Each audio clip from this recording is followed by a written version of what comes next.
Frère Branham a dit, dans la prédication, la rédemption, dans la totalité, dans la joie. Si j'avais un chien, je chassais les ratons laveurs. Je dois avoir ici beaucoup d'amis du Kentucky qui aiment chasser les ratons laveurs. Alors, il forçait toutes sortes de bêtes à réfugier dans un arbre. Ce chien-là, lorsqu'il était dans le champ, il poussait tous les animaux hors du champ. Et il rapportait toutes. Mais il y avait la moufette qui ne fuyait pas. Et ces moufettes-là, il ne voulait rien à la voir. Je ne voulais pas aller à la recherche là-dessous. Faire. Je ne voulais pas aller à la recherche là-dessous. Alors, tout ce que je faisais, c'était de soulever les broussailles, de caresser les chiens et de crier, vas-y, attrape-la, vas-y, attrape-la. Eh bien, la pire moufette que je connais, c'est le diable. Et si vous les caressez un petit peu, vous n'avez qu'à crier Amen une fois de temps en temps. Abraham a dit, ce grand animal là qui fait peur aux croyants, c'est le diable. Le diable, il n'a pas la force. Abraham a dit, le diable est un menteur.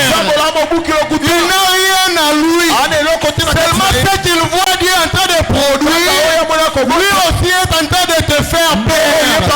Ce que vous devez faire ce matin, ce n'est pas faire de grands exercices, c'est de dire simplement Amen.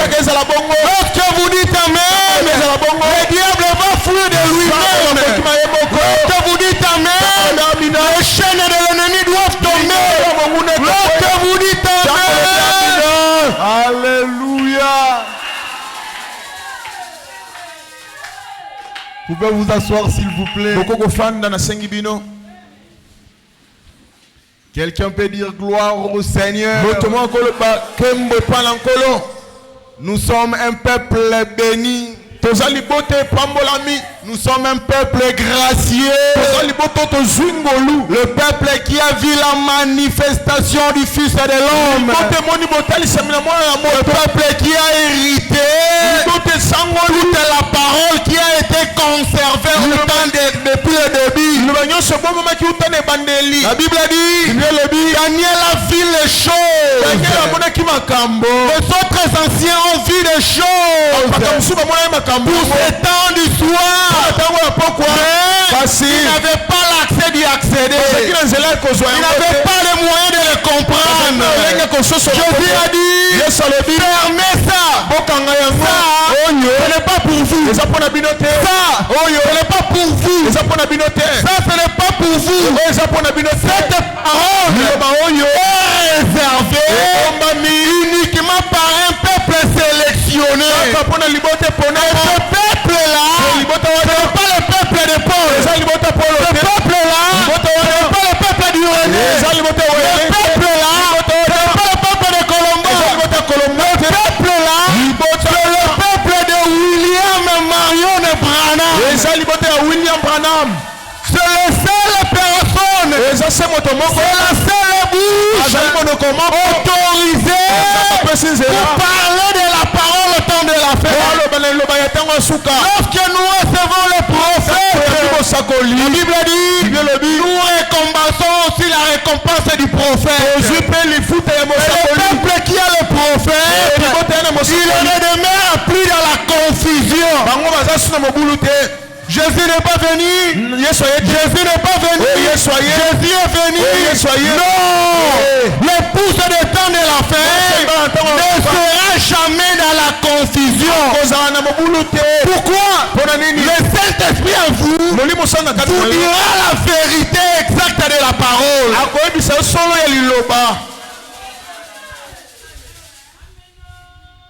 Les autres parlent de la nuée de gloire comme une venue. Oui, frère, c'est la venue de la parole. Frère Branham a dit, cette nuée ici est descendue sur la terre. Et cela a fait à peu près 30 à 45 minutes sur la terre.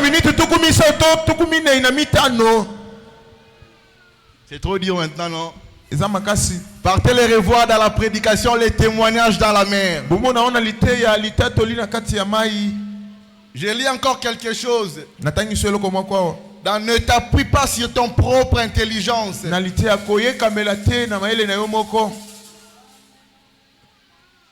Amen. Amen. Aujourd'hui c'est le dimanche, non?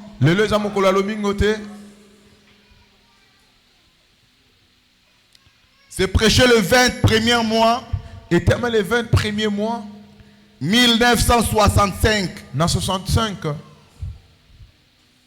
Frère Branham a dit l'identification. L'identification. L'interprétation que Dieu donne lui-même. C'est la manifestation de la promesse. Peut-être que je vais le dire pour que ce soit encore un peu plus clair. Quand Dieu prononce la parole, il n'a pas besoin d'aucun homme, d'aucune femme, ni d'autres personnes pour en donner l'essence. Mais quand il a dit, eh bien vous dites, c'est Dieu. C'est ce qu'il a voulu dire. Dieu. C'est ce qu'il veut dire. Il est dit. Et c'est exactement ce qu'il veut dire. Oh, comment interprète-t-il sa propre parole? En l'accomplissant. La Bible dit, une vierge concevra. On n'avait plus besoin de personne pour donner l'interprétation. La parole de Dieu. Frère Branham a dit, s'il y a quelque chose que Dieu ne peut pas faire, c'est de faire repentance à sa propre parole. Lorsque Dieu prononce la parole, c'est fini. Qui est des montagnes, qui est des brouillards, qui est des froids, qui est les choses, la parole de Dieu, ça s'accomplira toujours. Une vierge concevra quelque chose qui apparaîtra comme des tonnerres. Mais dans le programme de Dieu, il sait où commencer pour atteindre dans sa promesse. Et elle a fait. Ça ne demande aucune interprétation. Dieu a dit qu'il y a eu de la lumière. Et il y en a eu la lumière. Ça ne demande aucune interprétation. Dieu a aussi dit qu'en ce dernier jour, il répandrait son esprit sur toute chair. N'est-ce pas, il a fait? Ça ne demande aucune interprétation. Bien-aimés frères et sœurs, la Bible dit, Dieu n'a pas un plan de malheur pour ses enfants. Dieu m'a aimé. Dieu t'a aimé. Il a donné son propre fils afin que quiconque croit ne périsse point, mais qu'il ait la vie éternelle. Dieu ne peut pas te prendre pour te perdre plus tard. Dieu t'a choisi pour faire une histoire avec toi. Malgré tes nombreux péchés, malgré tes nombreuses fautes, pour preuve, il t'a encore laissé en vie ce matin. Le prophète dit, si tu as encore envie, c'est puisque le Seigneur a quelque chose à accomplir avec toi. Quelqu'un peut dire que le Seigneur a affaire avec moi. Oui, toi, le Seigneur a affaire avec toi. Au travers de toi, il y aura peut-être 100 000 croyants. Au travers de toi, peut-être que cette église sera bénie. Au travers de toi, peut-être le Congo sera béni. Ne te méprisez pas, mon frère. Tu es quelque chose auprès de celui qui t'a appelé.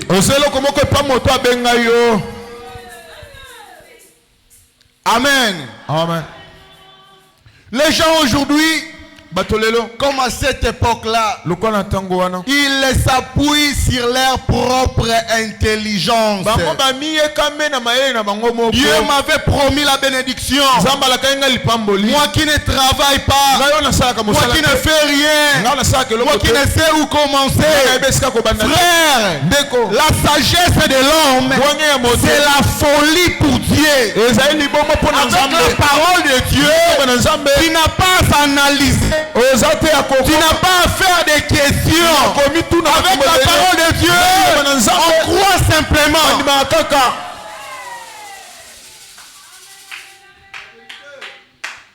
Je lis maintenant la parole de Dieu.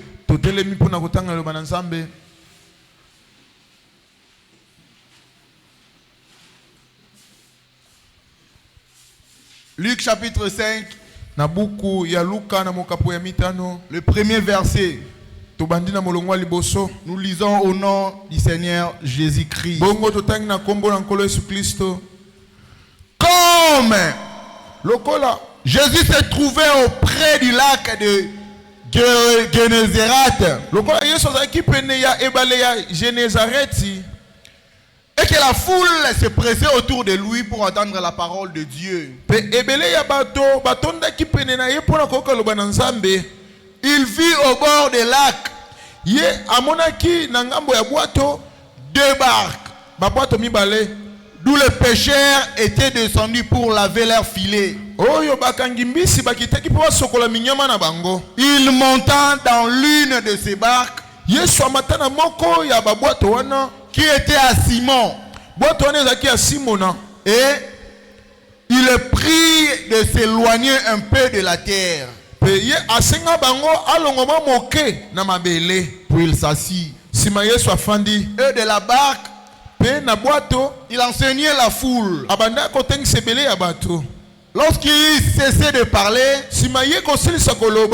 il dit à Simon, avance en pleine eau et jetez vos filets pour pêcher. Simon lui répondit, Maître, nous avons travaillé toute la nuit sans rien prendre. Mais sur ta parole, je jeterai les filets. L'ayant jeté, il prit une grande quantité de poissons. Et leurs filets se rompaient. Ils firent signe à leurs compagnons qui étaient dans l'autre barque de venir les aider. Ils les virent et ils remplirent les deux barques au point qu'elles enfonçaient. Je lis encore Jérémie 29, 10 jusqu'à 14. Mais voici ce que dit l'Éternel. Dès que 70 ans seront écoulés pour Babylone, je me souviendrai de vous et j'accomplirai à votre égard ma bonne parole en vous ramenant dans ce lieu, car je connais les projets que j'ai formés sur vous, dit l'Éternel, les projets de paix et non de malheur, afin de vous donner donner un avenir et de l'expérience. Vous m'invoquerez et vous partirez. Vous me prierez et je vous exaucerai. Vous me chercherez et vous me trouverez. Si vous me cherchez de tout votre cœur, je me laisserai trouver par vous, dit l'Éternel, et je ramènerai vos captifs. Je vous rassemblerai de toutes les nations et de tous les lieux où je vous ai chassés, dit l'Éternel, et je vous ramènerai dans le lieu d'où je vous ai fait aller en captivité.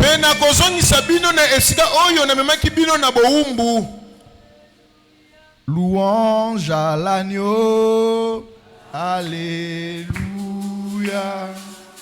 Louange à l'agneau, alléluia. Oh, louange à l'agneau, agneau, alléluia. Louange à l'agneau.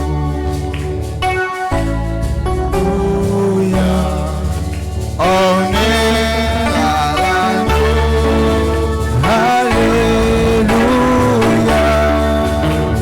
Honneur à l'agneau, alléluia. Honneur à l'agneau, alléluia. Honneur à l'agneau, alléluia. Prions le Seigneur, Dieu notre Père Céleste, Dieu merveilleux Seigneur, Dieu merveilleux Seigneur. Alors que les gens étaient dans le désespoir, pendant que les disciples étaient éparpillés, ils ne savaient où aller. Oh Seigneur, c'était un certain dimanche comme ça que tu as été ressuscité à la croix, où nous avions vu les espoirs naître, où nous avions vu les consolateurs, les consolations du cœur. Ce matin, Seigneur, tu es le même, encore dans ta parole. Je t'invite, oh Dieu, de venir nous assister, d'encheminer avec nous cette partie importante de culte. Oh Dieu, tout en ôtant toutes les malédictions, tous les blocages, toutes les barrières vis-à-vis de ton peuple, et qu'il soit béni au travers de la parole. Sois avec nous, Seigneur Jésus-Christ. Nous nous recommandons entre tes saintes mains, au nom du Seigneur et Sauveur Jésus-Christ. Amen. Que le Seigneur Dieu vous bénisse. Que le Seigneur Dieu vous bénisse. J'aime toujours prêcher ici. Et je suis erré. Je vais parler quelque temps sur la prédication sur ta parole. Ce n'est pas sur la parole des ancêtres. Ce n'est pas sur la parole d'un homme. Ce n'est pas sur la parole d'un coutumier. Mais sur la parole du Christ. La parole qui ne connaît pas l'infaillibilité. C'est sur la parole là que je vais parler. La Bible dit dans Jérémie, mais voici ce que l'Éternel Dieu dit.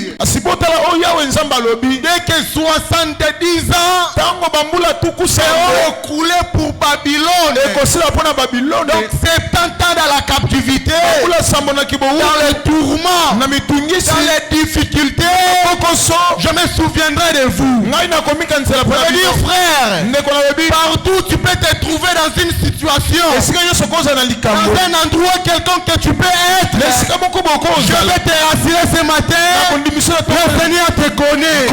Le Seigneur sait ton problème. Le Seigneur sait comment tu soupires. Ce matin, tu dois être rassuré. Malgré mes faiblesses, il y a un Dieu qui se souviendra de moi. Dans les captivités, c'est la dure labeur. Ce n'est pas quelque chose de facile. Peut-être que tu viens à l'église avec un babouche soudé, avec un soulier que le semelle est déjà usé, avec le même vêtement. Tu passes des moments vraiment difficiles. Pour personne, tu peux rencontrer l'histoire pour te donner quelque chose. Mais il y a quelqu'un qui sait la douleur de ta souffrance. Il y a quelqu'un qui connaît comment est-ce que tu es en train de souffrir. Frère, ne te confie à personne. Ne te confie à moi. Je manquerai quoi te donner. Tu te confies au pasteur. Le pasteur peut mourir. Amène ta confiance à celui qui t'a créé, à celui qui a créé le monde, à celui qui a créé le soleil, à celui qui a créé la terre. Je me souviendrai de vous et j'accomplirai à votre égard. À votre égard. Pas après ta mort. Pas après que tu sois passé. Mais sois là vivant. Tu vas voir les merveilles de Dieu se produire dans ta vie. Ne vous inquiétez pas. Oh Seigneur, l'âge est déjà parti. Je suis vieilli. Je n'ai plus la force. Pendant que Caleb ne saurait plus marcher encore. Mais c'était le temps là que Dieu est apparu pour commencer l'histoire avec Caleb. Dieu, c'est un Dieu de mille possibilités. Il a rajeuni Abraham. Il ne pouvait pas comprendre. Il a rajeuni Sarah. C'était inattendu dans la pensée humaine. Et ce même Dieu a encore toute sa force pour accomplir sa parole. À votre égard, ma bonne parole, en vous ramenant dans ce lieu, car je connais les projets que j'ai formés sur vous. Il n'y a aucun événement sur la terre, aucune chose qui peut vous arriver qui pourra surprendre à notre Dieu. Notre Dieu a un plan déjà bien formé, bien calculé. Le prophète dit, il fait chaque chose à son propre bon temps. Il fait après une preuve, tu seras couronné. Après certaines batailles, tu porteras la victoire.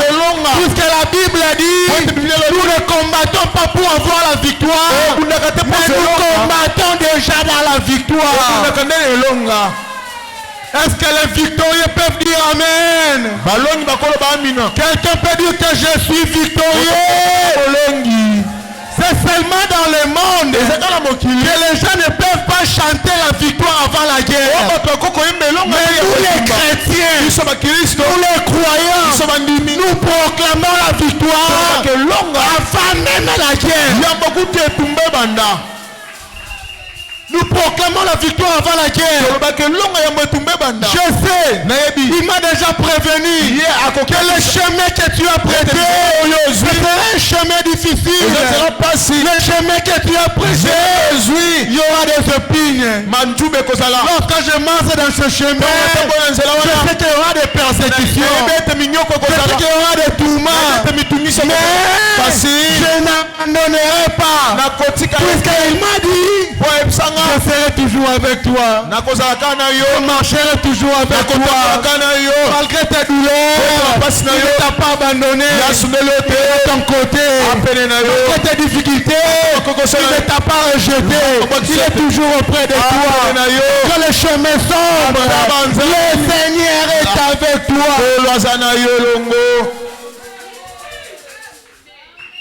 Projet de paix, non de malheur.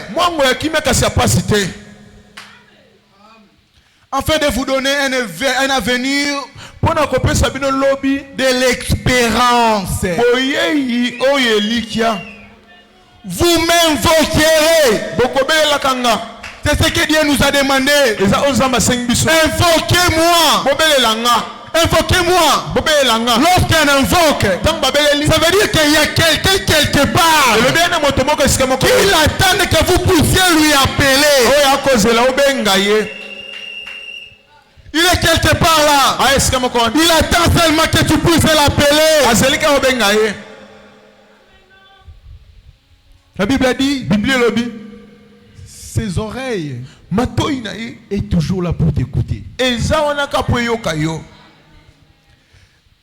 vous partirez.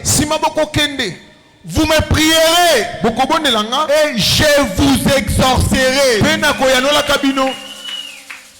Frère, quand il s'agit de demander à ton père, quand il s'agit de demander à Dieu, il faut oublier d'abord ton état. Il faut oublier que tu as fait beaucoup de choses. Le Seigneur savait que tu allais tomber. Le Seigneur savait que tu allais pécher.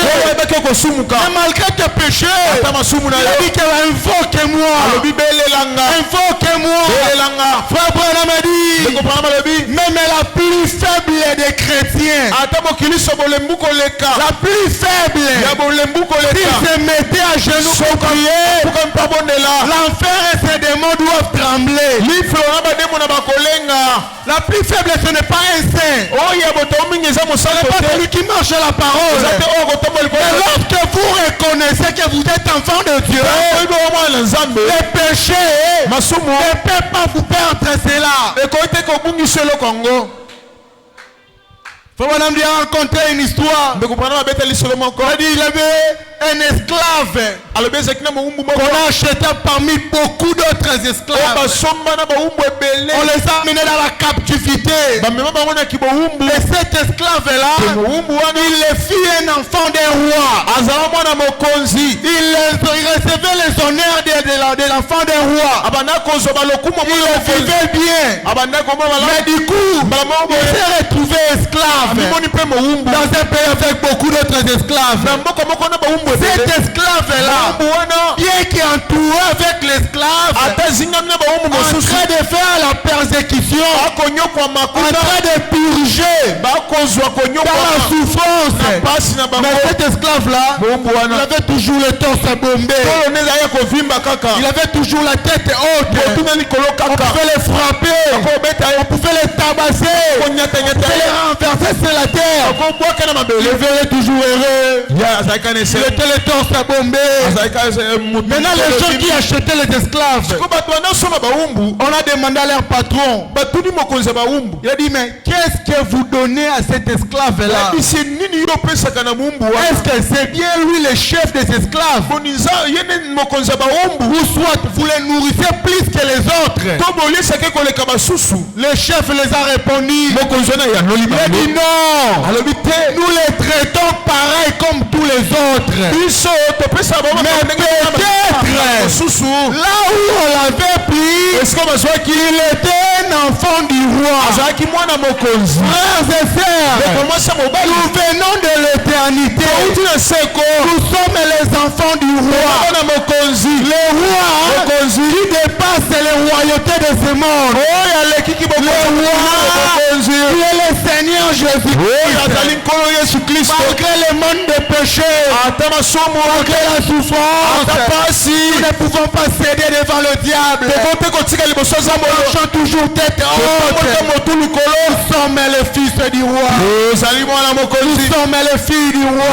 Nous sommes le peuple du roi. La puissance du diable ne peut jamais dominer sur nous.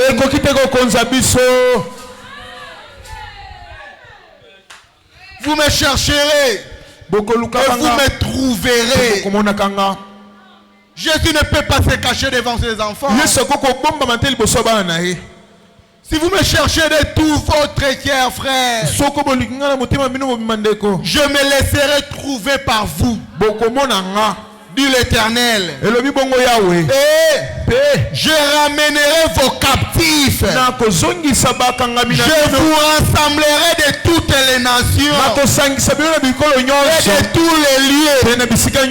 Jésus a dit, vous ramènera nos captifs. Frère, tout ce que le diable nous a confisqué, c'est pour nous. Le frère Banam dit, quand vous reconnaissez que le diable vous a pris quelque chose, vous ne pouviez pas négocier ça. Le diable t'a pris la bonne santé. Le diable t'a pris ta vie de prière.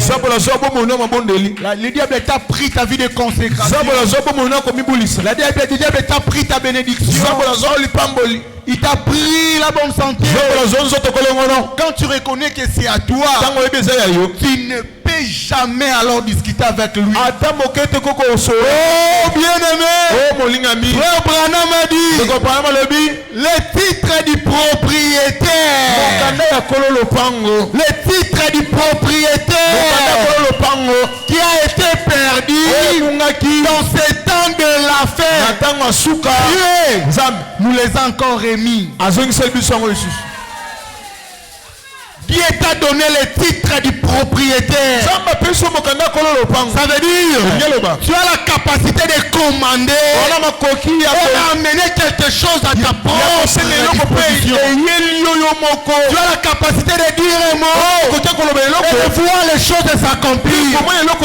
Tu as la capacité de stopper même l'hémorragie. Tu as la capacité de créer même ton propre monde. Vous croyez cela? Je lis la prédication poussée à bout.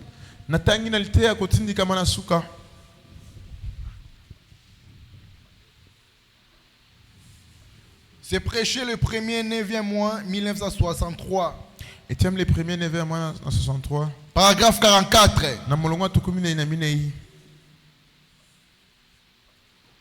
Frère Branham a dit,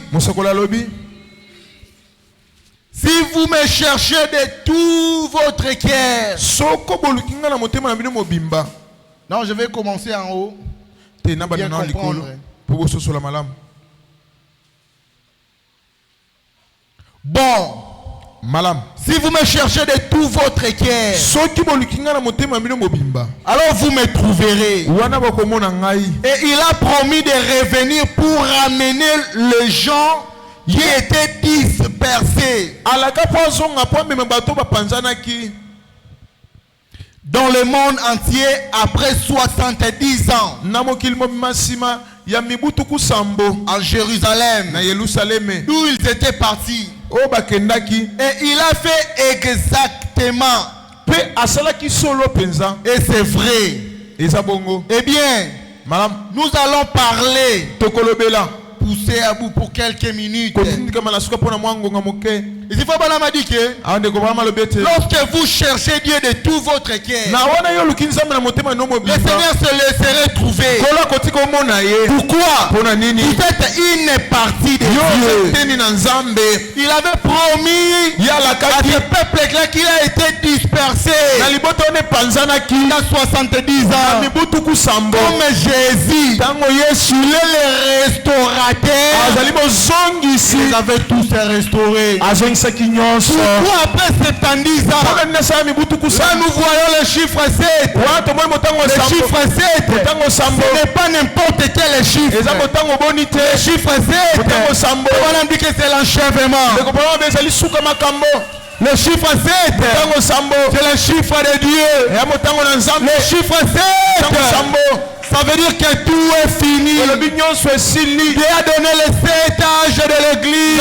Il a commencé au premier âge jusqu'au 7e âge. Dans le 7e âge, Dieu était censé révéler toute sa parole dans le 7e âge.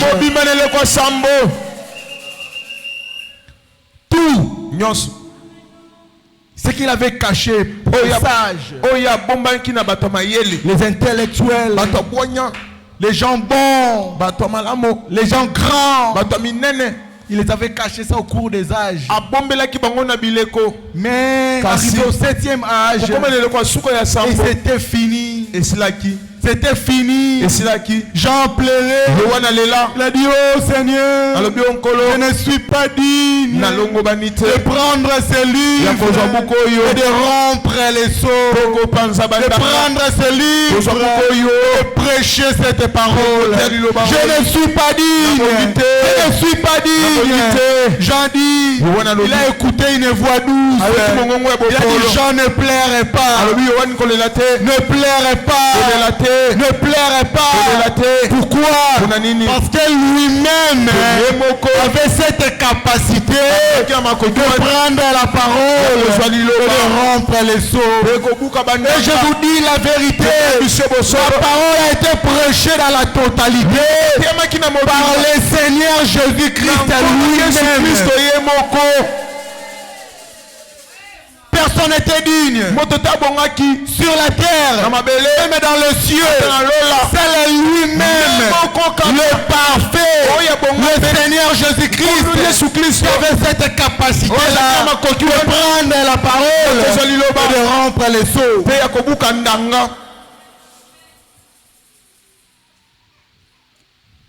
Je vais parler sur la parole. Jésus, il prêchait aussi la parole comme nous le prêchons ce matin. Il enseignait les gens la parole de Dieu. La foule était tout autour de lui. Les gens venant de partout pour venir écouter la parole de Dieu.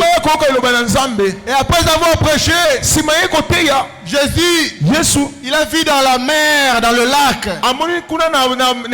il a vu ce barque-là de pêcheurs. Il y avait aussi notre fier Pierre. Il était là, le grand spécialiste en pêche. Il savait alors naviguer dans l'eau.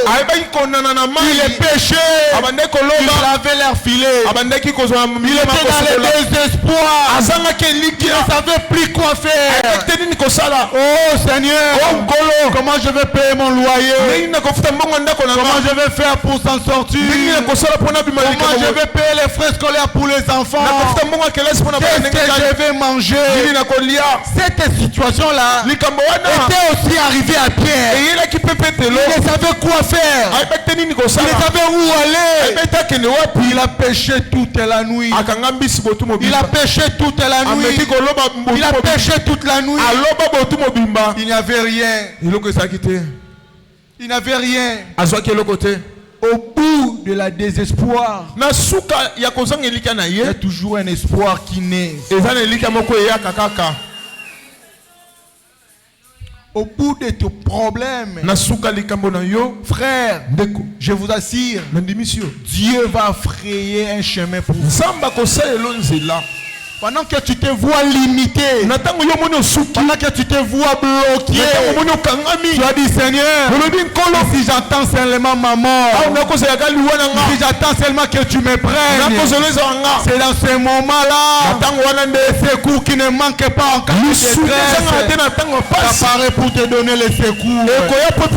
Tu es fatigué, Jésus est apparu. Lorsque Jésus est apparu, même un visage froissé peut retrouver encore les sourires. Il a dit Pierre, prête-moi ta barque. Je vais aller prêcher la parole. Je vais prêcher avec cette parole. Pierre a dit, oh Seigneur, qu'est-ce que je peux faire? Toi tu es le maître. Prenez seulement la barque. Quand prêcher, il monta dans ces barques qui était à Simon. Et il priait de s'éloigner un peu de terre. Les choses spirituelles, frère, à un moment il faut quitter. Il faut monter dans une certaine dimension pour comprendre. C'est Jésus qui a recommandé même aux disciples. Ils avaient seulement le tendance. Lorsqu'ils vont imposer les mains aux malades, les malades devraient être guéris. Mais il arrivait un moment, ils imposaient les mains comme ça. Les malades ne se guérissaient pas. Ils ne guérissaient pas. Ils sont revenus auprès de Jésus. Ils ont dit Jésus, mais on prie pour les malades comme vous n'avez dit. Mais il n'y a pas de guérison. Jésus les a dit, il y a d'autres esprits pour quitter. Ça demande de jeûne et de prière. Il y a beaucoup de situations qui persistent dans ta vie. C'est parce que tu ne pries pas au sérieux. C'est parce que tu ne prends pas le temps d'intimité avec Dieu. Il y a certains obstacles qui t'arrivent. C'est parce que tu ne montes pas en dimension de prière. C'est parce que tu ne mets pas vraiment dans la profondeur de la prière. Tout près là demande. Pierre ne pouvait pas voir les miracles. Jésus nous a dit, éloignons-nous un peu au milieu des eaux. Il les savait en lui que dans la profondeur sortira encore une autre profondeur.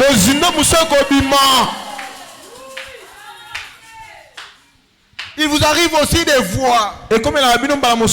Tu n'avais pas la force de prier. Mais une fois que tu commences à prier comme ça, l'esprit t'a emporté. Toi qui croyais faire 1 minute, tu as fait 2 heures du temps, 3 heures du temps. C'est la profondeur qui était en toi qui est sortie notre profondeur. Je ai dit, éloigne-moi un peu de la terre. Éloignez-moi un peu de la terre. Arrivons là-bas. Lorsqu'il a cessé de parler, il a dit, Simon, avance maintenant en pleine eau. Jetez vos filets pour pêcher. Frère, nous avions pris la parole de Dieu et nous l'avions fait comme des coutumes. Nous nous sommes tellement habitués avec l'évangile. Nous nous sommes tellement habitués avec la parole. Au point où on demande aux gens de faire ce que la Bible a dit. Il dit c'est seulement comme ça. Nous sommes habitués seulement de le faire. Frère, la parole de Dieu, on ne s'habitue pas avec ça.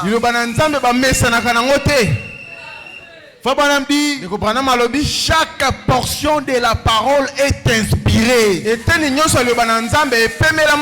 peux pas dire ça, j'ai déjà écouté ça. Tous les jours que vous écoutez la parole, ça vous donne la force.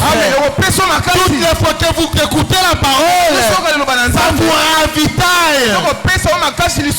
Il a dit à Simon, va s'appeler non. Simon lui a répondu, Maître, nous avions travaillé toute la nuit sans rien prendre. On a déjà imposé les mains sur moi. J'ai déjà prié. On a déjà prié.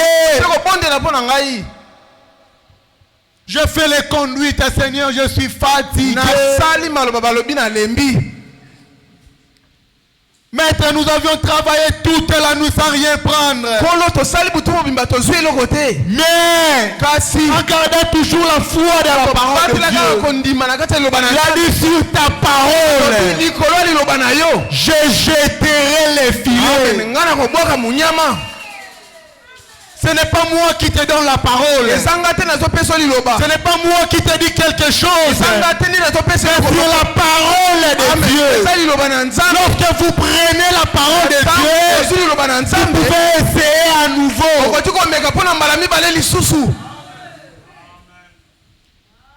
Lorsque vous prenez la parole de Dieu, cela doit toujours toujours à réussir. Puisque la parole, c'est là qui a créé les eaux. La parole qui a créé les poissons. La parole qui a créé l'homme. La parole qui a créé la nature. Lorsque vous prononcez la parole, la nature est obligée d'accomplir ce que vous avez dit. La personne est parole. Jésus. La parole est faite chair. Il a dit maintenant, Pierre, à cause de ta foi, jette maintenant le filet.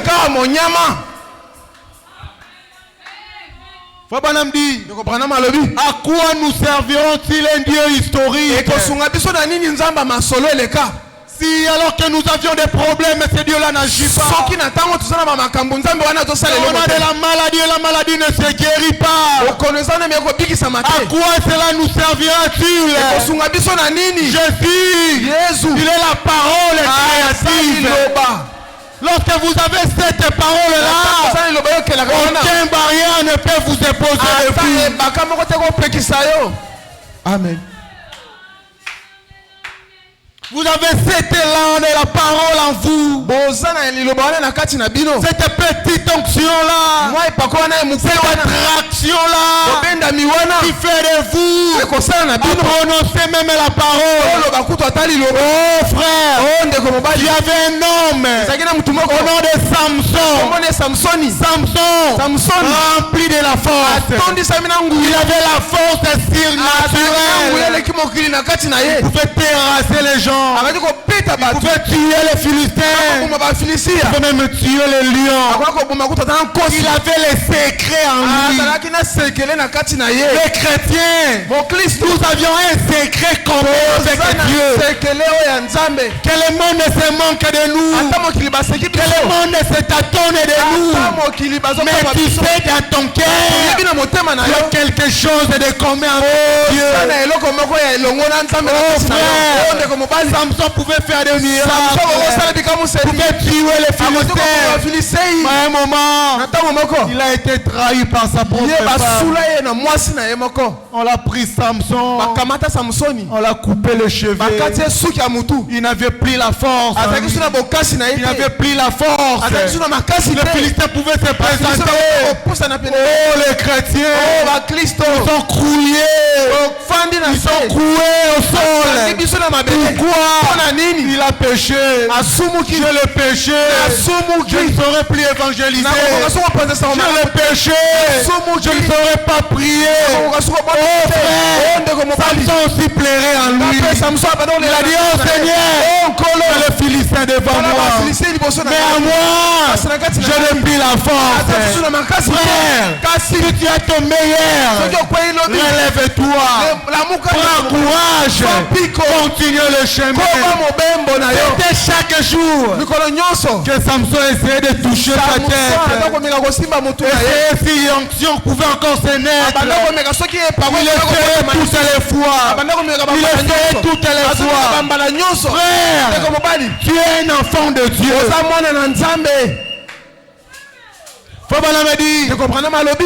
Il y avait des frères. Il y avait un petit frère et son grand frère. Son grand frère et son petit frère souffraient. Il souffrait. Là où il louait la maison, ils avaient des dettes. Ils avaient des dettes. Le bailleur le dérangeait. Il ne savait plus quoi faire. Tourmenté. Et il appelait son grand frère. Son grand frère est venu. Il est venu le voir. Il a dit, qu'est-ce qu'il y a? Il a dit, oh mon frère, j'ai des dettes. J'ai des dettes. On me parlait tous les jours. Son grand frère lui a dit, prends courage. Le grand frère, qu'est-ce qu'il a fait? Il a payé sa dette passée. Il a payé les dettes de mois là qu'il était. Et il a dit, je paye encore pour les mois à venir. Les grands frères là, c'est le Seigneur Jésus-Christ. Il a payé tes péchés. péchés que tu n'étais pas encore né. Il a payé cela à la croix. Il a payé tes péchés que tu es en train de commettre. Et il a dit, il va encore payer tes péchés. C'est que tu feras encore les lendemains. Le sang de Jésus va te pardonner. C'est que toi, tu es censé de faire, c'est de chercher encore la connexion avec Dieu. C'est de chercher la connexion avec Dieu. Lorsque Samson a senti que l'onction est revenue, il a dit, oh Seigneur, Seigneur, encore une fois Seigneur, encore une fois Seigneur, encore une fois Seigneur, encore une fois Seigneur, je vais te voir dans ma vie. Encore une fois Seigneur, je fais ma vie de prière. Encore une fois Seigneur, je vais chanter pour toi. Parce que j'avais péché, Papa m'a dit, Jésus t'a pardonné. Jésus t'a pardonné. Jésus t'a pardonné. C'est pour restaurer la connexion entre toi et Dieu. C'est pour restaurer la connexion. Un véritable héros, c'est celui qui n'est pas encore tombé. Un véritable héros, c'est celui qui tombe et qui se relève. Amen.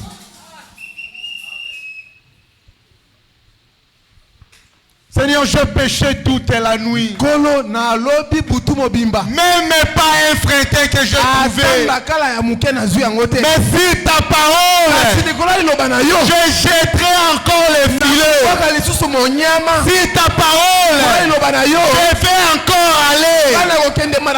Toi qui as toujours essayé, toi qui as toujours travaillé, sans succès, ce matin je dis, saisis la parole de Dieu et restez à nouveau. Amen. Cette maladie qui m'a toujours retenu sur la parole de Dieu, aujourd'hui ça doit partir. Ces problèmes qui persistent toujours sur la parole de Dieu, ça doit partir. Amen. Ces péchés qui m'ont toujours cloué au sol, si ta parole, ça doit partir. Dieu a besoin de toi, mon frère. Dieu a besoin de toi, ma sœur.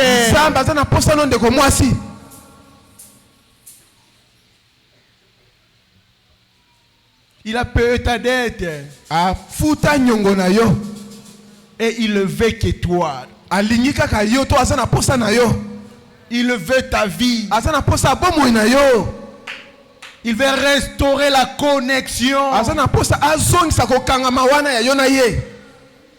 Avant tu priais beaucoup, mais aujourd'hui incapable de faire 5 minutes dans la prière. Toi qui lisais toujours la parole, aujourd'hui incapable de lire même des phrases. Toi qui venais à l'église à temps, aujourd'hui tu attends seulement que le prédicateur monte pour que tu viennes. Tu as perdu l'amour envers ton maître. Tu as perdu l'amour avec ton Seigneur. Jésus a besoin de toi pour la parole de Dieu. Oh mon frère, et cela est arrivé à notre prophète Abraham. Il partait pécher. Il partait pécher. À un moment, il a vu un petit poisson qui avait perdu sa vie. Abraham a dit, j'ai eu compassion pour ce petit poisson. J'ai eu compassion pour ce petit poisson. Il a dit sur la parole de Dieu, petit poisson, je te donne la vie. Si Dieu a la capacité de répondre par les prières qu'il y a pour un poisson, à combien plus forte raison toi et moi? Amen. Créé par son propre image, selon sa ressemblance.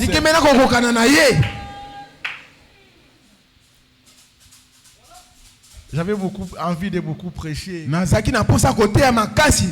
Mais je crois que j'ai arrêté. Toi qui m'écoutes, la voix du Seigneur t'appelle. Pendant que nos têtes sont inclinées, j'appelle tous celui qui veut recevoir le Seigneur Jésus-Christ. Venez recevoir le baptême au nom du Seigneur et Sauveur Jésus-Christ. Le Seigneur a besoin de toi. Le Seigneur a besoin de créer quelque chose avec toi. Venez recevoir le baptême au nom du Seigneur Jésus-Christ. Le Seigneur a besoin de toi. Si ce n'est pas votre cœur, toi qui as perdu la vie de la prière, la vie de la consécration, la vie de la parole, et tu veux que tu sois restauré, venez, le Seigneur a besoin de toi. Pendant que nous entendons les cantiques, venez, prenez votre décision d'abandonner le mal et de recevoir le Seigneur Jésus-Christ.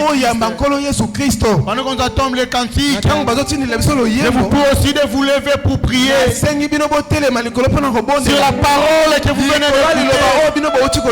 Que le Seigneur restaure. Que le Seigneur restaure votre vie. Pendant qu'on chante un cantique, nous entrons dans la prière. J'étais perdu dans ce monde, loin de ta face. Oh Seigneur, tu m'as aimé, tu m'as cherché, tu m'as sauvé, Seigneur Jésus. Tu m'as aimé, tu m'as cherché, tu m'as sauvé, Seigneur Jésus. Encore j'étais perdu, j'étais perdu dans ce monde, loin de ta face. Oh Seigneur, tu m'as aimé, tu m'as cherché, mon roi, tu m'as sauvé, Seigneur Jésus. Encore tu m'as aimé, tu m'as aimé, oh Lord, tu m'as cherché, mon ami, tu m'as sauvé, Seigneur Jésus.